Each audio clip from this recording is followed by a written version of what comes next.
গেল বছর চীনে নিবন্ধিত নার্সের সংখ্যা ছিল 52 লাখ, যা বছরের শেষ নাগাদ বেড়ে দাঁড়ায় 56,30,000-এ। শনিবার চীনের জাতীয় স্বাস্থ্য কমিশন এ তথ্য নিশ্চিত করেছে।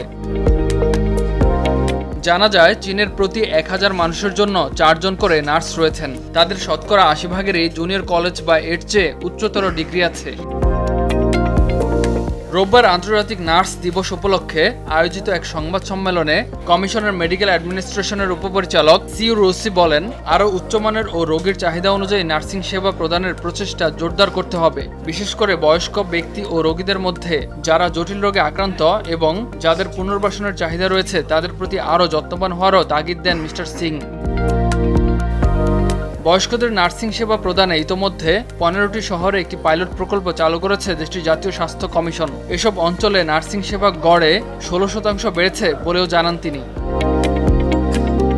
এসব অঞ্চলের বাসাবাড়িতে হাসপাতালের মতো বেড এবং রোগীদের বাড়ি বাড়ি গিয়ে সেবা প্রদানও চালু হয়েছে বলেও জানানো হয়। অচিরেই চীনের অন্যান্য শহরগুলোতে এ ধরনের পাইলট প্রকল্প চালু হবে বলে আশা প্রকাশ করেন সিং রুসি। ইমতিয়াজ আহমেদ, RTV।